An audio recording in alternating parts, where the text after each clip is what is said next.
Okay.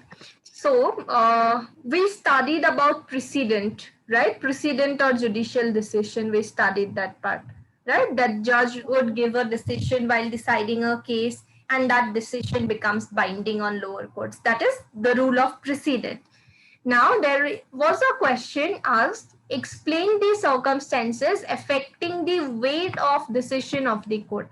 That means a court gave a decision. What are the factors that will affect weight of the decision? That means how much authority that particular decision will have, right? What are the factors which will affect weight of a decision? Now, affecting weight means it may be in a positive way or in a negative way, right? It may increase weight of the decision or it may decrease weight of the decision, right? So you need to know points for both the two things. Okay, if they are simply mentioning what are the circumstances affecting weight of a decision, you can write both, that these are the points which will strengthen the validity or authority of a decision.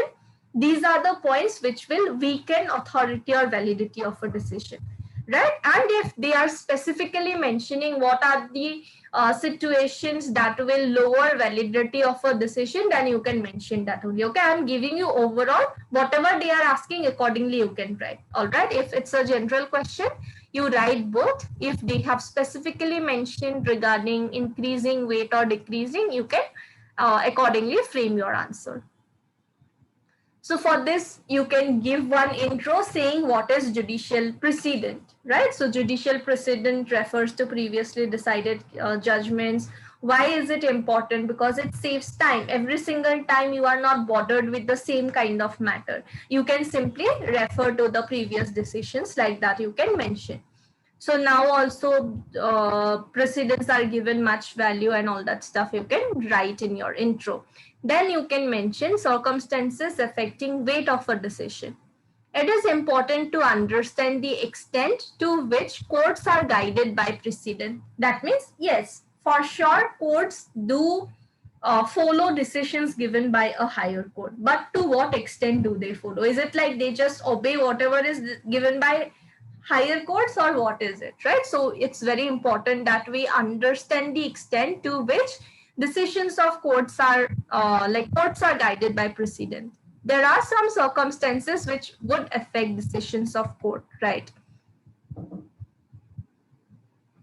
Abrogated decisions. A decision ceases to be binding if a statutory rule inconsistent with it is subsequently enacted, or if it is reversed or overruled by a higher court. That means, for example, High Court of Karnataka, you are a judge of High Court of Karnataka. You gave a decision, okay? You gave a decision that some decision you gave, okay, that child labor is very bad, it should be prohibited or something like that. Now, Supreme Court, what happened is Supreme Court gave another decision which was like reverse of yours. Like Supreme Court is higher means that decision will be binding. That means the value of your decision will come down, right? Why? Because we cannot follow decision of Karnataka High Court, but rather we will have to follow whatever decision is given by Supreme Court. Is it clear? Yes, ma'am. Okay. So it can be done either by a higher court that they have changed the decision, or maybe legislature has passed a statute. Okay. A statute has been introduced which is saying in a different way. Okay. It is not based on whatever the judge had decided. So in that case, you either will have to follow whatever is given by the legislation or whatever higher court say. In that case, value of the decision will come down. Same decision on appeal is reversed by appellate court. What is appeal? You are not happy with the lower court decision, you go to a higher court. You again file the case, right? And based on merits of the case, it will again be decided. That means you are not happy with this lower court decision, you are going to a higher court. If in High Court some decision came, you were not happy with that decision, you went to Supreme Court, Supreme Court gave another decision. It altered the judgment of High Court.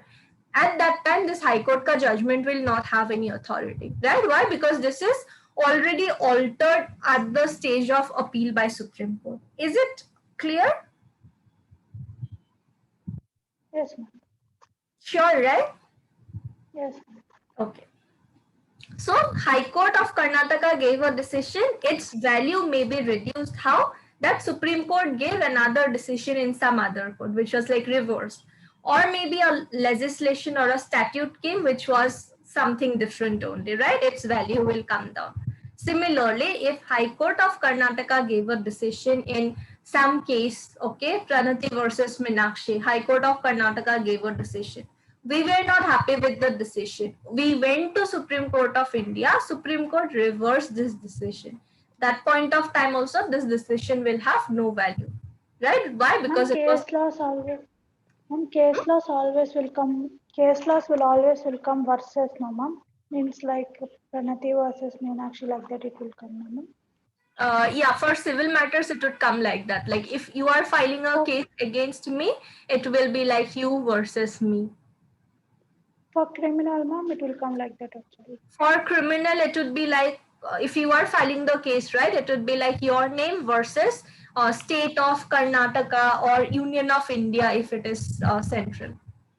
Okay, because criminal matters, right? Like crimes are considered to be committed against the whole society. You are, even though you are committing a crime against me, like some murder, kidnapping, something, you are committing the crime against me, but it is considered as if you are committing crime against the entire society. So it will be always versus state versus Union of India, like that you would see.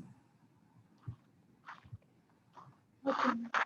Next is affirmation or reversal on a different ground. A decision is affirmed or reversed on appeal in a different point. Again, it is basically altered at the time of appeal. That will also bring down its value. Ignorance of statute. That means you gave a decision being judge of Karnataka High Court, but you were not knowing about a certain statute that is existing. All right, might be there is a very uncommon statute that is there, and lawyers are also not aware, you were also not aware, you gave a decision. Okay, then after that point, what happens is it will not have that much of value. Why? Because there was ignorance of statute.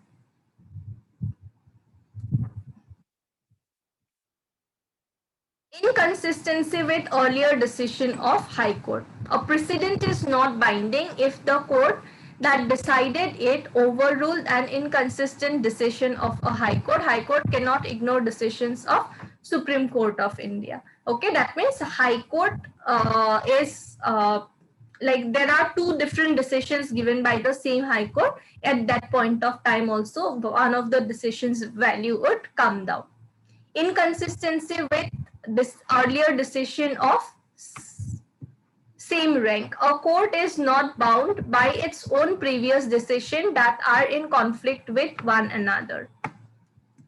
The Court of Appeal and other courts are free to choose between conflicting decisions, even though this might amount to preferring an earlier decision as to later decision. That means in Karnataka High Court, 5 judges gave a decision, another 5 judges gave a different decision. All right, in that case, you can decide which one you want to follow. Why? Because these are like completely opposite to one another. So that time also its value may come down.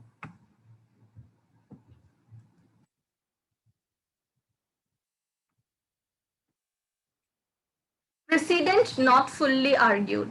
When a point is not involved in a decision is not taken notice and is not argued by a counsel, the court may decide in favor of one party.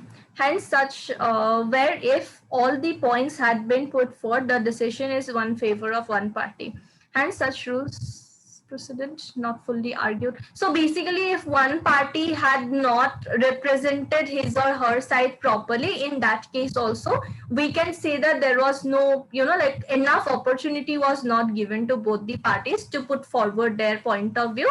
So that time also we may say that it is bringing down value of the decision. Okay, these are basically points which will bring down value of a precedent. All right, whatever is binding on us, it is bringing down value of it. Then there are certain situations which will increase authority of a precedent, right? That means precedent, it was already there, but it is increasing authority of that precedent. How it can increase? The number of judges constituting the bench and their eminence is very important factor in increasing the authority. That means how many judges were there? Was it group of 5 judges? What is group of 7 judges? 9, 11, how many judges were there sitting there and giving the decision? All right, if it was like 13 judges bench, obviously it will have more value, right? And also it will depend on who all the judges were. Were they like very like well-known judges who have given landmark judgments, or they are like very new judges, right? So their authority would also determine how much of authority the precedent will have. So basically number of judges and how famous are they, how well versed they are with law, right? That thing also will decide it. Next is a unanimous decision carries more weight. That means, take for example, it was like a 7 judges bench. All right, 7 judges had to decide on the matter, and all the 7 judges agreed to the same point. Okay, there was not like 2 judges said something else, remaining judges said something else. It was not like that. All the 7 judges agreed to the same thing. In such cases also, that particular decision will have more value. Why? Because all the judges agreed to the same point, right? So in such cases also it will have more value. Affirmation, approval or following by other court, especially by higher tribunal, adds to strength of the precedent. Take for example, Supreme Court gave a decision, everyone started following it. Or High Court of Karnataka gave a decision, all the lower courts coming under it started following it. At that time also its authority would increase. All right, that people would start following it or obeying it, right? Its authority would increase in that case also. If an act is passed embodying the rule in precedent, the gains and added, it gains an added authority. That means whatever you said in your judgment, right? If there is a statute that is introduced, agreeing to whatever points you mentioned at that point of time also, what happens is, at that point of time also, its authority would increase, right? So take for example, if you said in a certain case, all right, you said that parents are having a duty to send their kids to school. Right? So parents are having a duty to send their kids to school. You said that in your judgment. Otherwise, what happens is child labor and other problems would increase. So you just gave that in your decision, and after that, there was a statute that was introduced that it's a compulsory duty on parents that they should send their kids to school. Otherwise, they will be liable for some sort of a punishment. That time, what happens is the value of your decision would increase. Why? Because even a law is introduced that is also saying the same thing only, right? So these are some points which will increase authority of a precedent, and those were some points which will decrease authority of a precedent that we have. All right, is it clear this part? Yes, ma'am.